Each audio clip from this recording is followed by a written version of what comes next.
Well, I didn't really know too much about it beforehand, but after I'd seen it, I mean, it was exactly what had happened at that stage there. There were so many people coming back from Vietnam with huge psychological and physical scars, but particularly psychological scars.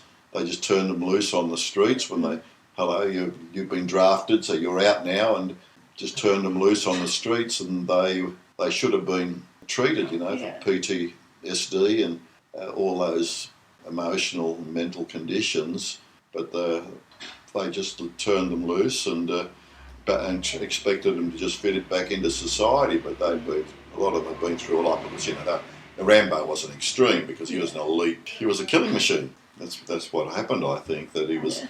But it's like Hollywood will always do that. I mean, that's not the norm. Mm. But that's not to say that in different ways, whether it's domestic issues or whether it's violence and local violence or something of that nature, it's bound to happen. Mm. It does happen because they just don't adjust and they're not accepted, and that was the other thing, because the war was so unpopular by then that people just didn't accept them back into their society and really made them feel as though they were the enemy to some degree.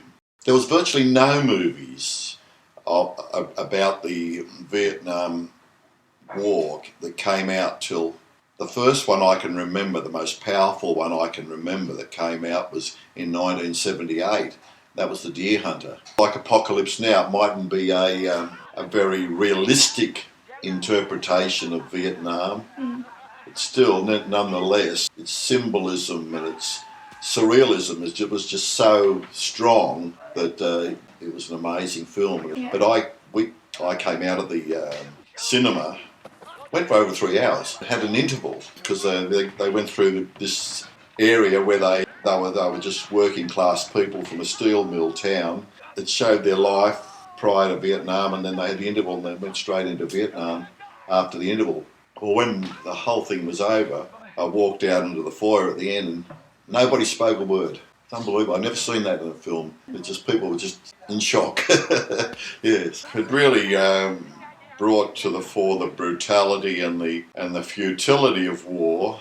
But as I say, it wasn't really, it was more an abstract portrayal. And it's the same as Apocalypse Now. There were some really fantastic scenes in that. The ride of the Valkyrie and the choppers coming in and the napalm going in and on those villages. Yes, it was, but it's more surreal than real. And then Rambo came some years after that, but that was another angle of the whole thing. That was the civilian after the coming home and treatment.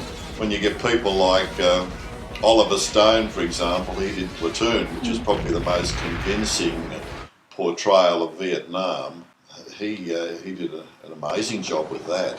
The rest, I don't think I saw any others, but they were classics, and I probably didn't see most of them when they came out in the movie, but I probably saw them on video sometime down the track or something.